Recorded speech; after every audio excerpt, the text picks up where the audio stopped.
Jesse, Uncle Sean here. Say goodbye to another week and say hello to the next chapter of Charlie and the Chocolate Factory.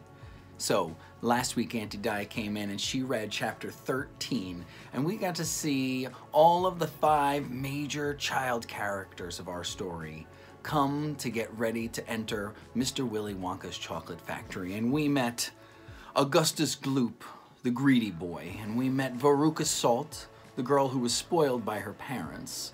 And we met Violet Beauregard, the girl who chews gum all day. And we met Mike TV, the boy who does nothing but watch television. And of course, we know Charlie Bucket, our hero. So today we're going to be reading chapter 14 called Mr. Willy Wonka, and we're going to learn a little bit more about the mysterious man himself. Let's read.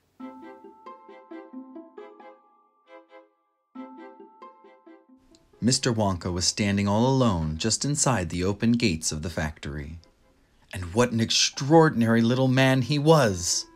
He had a black top hat on his head. He wore a tailcoat made of a beautiful plum-colored velvet. His trousers were bottle green. His gloves were pearly gray. And in one hand he carried a fine gold-topped walking cane. Covering his chin there was a small, neat, pointed black beard, a goatee.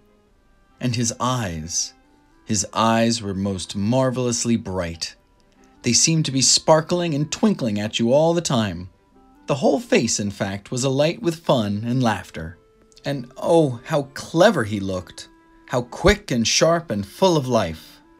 He kept making quick, jerky little movements with his head, cocking it this way and that, taking everything in with those bright, twinkling eyes. He was like a squirrel in the quickness of his movements, like a quick, clever old squirrel from the park. Suddenly, he did a funny little skipping dance in the snow, and he spread his arms wide and he smiled at the 5 children who were clustered near the gates, and he called out, "Welcome, my little friends! Welcome to the factory!" His voice was high and fluty. "Will you come forward one at a time, please?" he called out, "and bring your parents. Then show me your golden ticket and give me your name. Who's first?" The big fat boy stepped up. "I'm Augustus Gloop," he said. "Augustus!" cried Mr. Wonka, seizing his hand and pumping it up and down with terrific force. "My dear boy, how good to see you! Delighted, charmed, overjoyed to have you with us. And these are your parents? How nice! Come in, come in! That's right, step through the gates." Mr. Wonka was clearly just as excited as everybody else. "My name," said the next child to go forward, "is Veruca Salt." "My dear Veruca, how do you do? What a pleasure this is. You do have an interesting name, don't you? I always thought that a Veruca was a sort of wart that you got on the sole of your foot. But I must be wrong, mustn't I? How pretty you look in that lovely mink coat. I'm so glad you could come. Dear me, this is going to be such an exciting day. I do hope you enjoy it. I'm sure you will. I know you will. Your father? How are you, Mr. Salt? And Mrs. Salt? Overjoyed to see you. Yes, the ticket is quite in order. Please go in." The next 2 children, Violet Beauregard and Mike TV, came forward to have their tickets examined and then to have their arms practically pumped off their shoulders by the energetic Mr. Wonka. And last of all, a small, nervous voice whispered, "Charlie Bucket."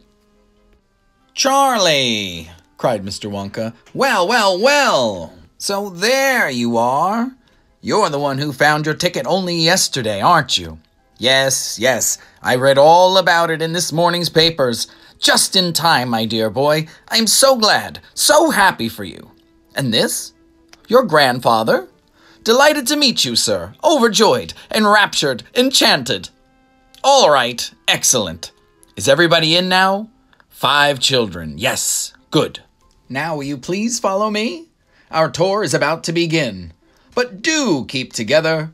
Please don't wander off by yourselves. I shouldn't like to lose any of you at this stage of the proceedings. Oh dear me, no." Charlie glanced back over his shoulder and saw the great iron entrance gates slowly closing behind him. The crowds on the outside were still pushing and shouting. Charlie took a last look at them. Then, as the gates closed with a clang, all sight of the outside world disappeared. Here we are, cried Mr. Wonka, trotting along in front of the group. Through this big red door, please. That's right. It's nice and warm inside. I have to keep it warm inside the factory because of my workers. My workers are used to an extremely hot climate. They can't stand the cold. They'd perish if they went outdoors in this weather. They'd freeze to death. But who are these workers? Asked Augustus Gloop. All in good time, my dear boy, said Mr. Wonka, smiling at Augustus. Be patient. You shall see everything as we go along. Are all of you inside? Good. Would you mind closing the door? Thank you. Charlie Bucket found himself standing in a long corridor that stretched away in front of him as far as he could see. The corridor was so wide that a car could easily have driven along it. The walls were pale pink. The lighting was soft and pleasant. How lovely and warm, whispered Charlie. I know, and what a marvelous smell, answered Grandpa Joe, taking a long, deep sniff. All the most wonderful smells in the world seemed to be mixed up in the air around them. The smell of roasting coffee, and burnt sugar, and melting chocolate, and mint, and violets, and crushed hazelnuts, and apple blossom, and caramel, and lemon peel.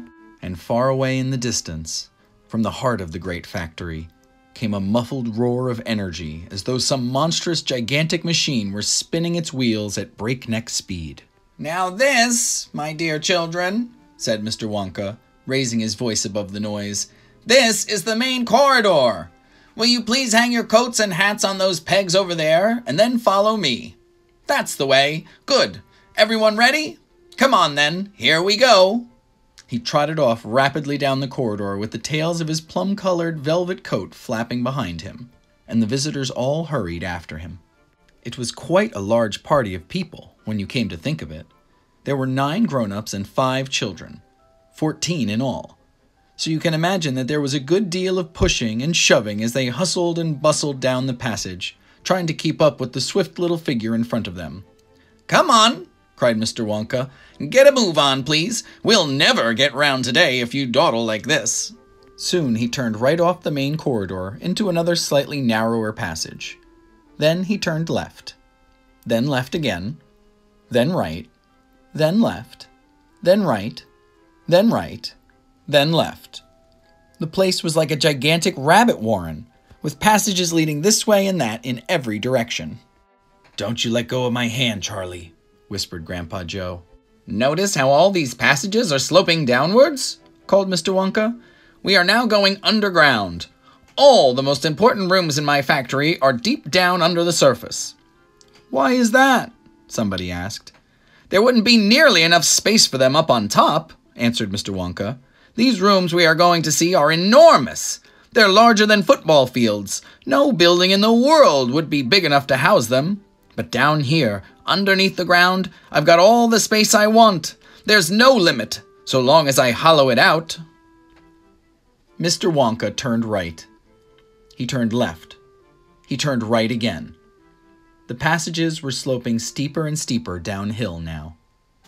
Then suddenly Mr. Wonka stopped. In front of him there was a shiny metal door.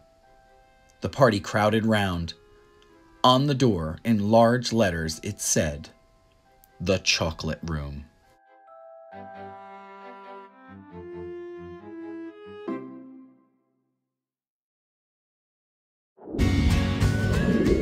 That's the end of chapter 14. It looks like little Charlie Bucket and the 4 other children are on their way touring Willy Wonka's chocolate factory. So make sure you tune in next week when we read chapter 15 and learn more about the chocolate room. See you next time. Love you, Jesse.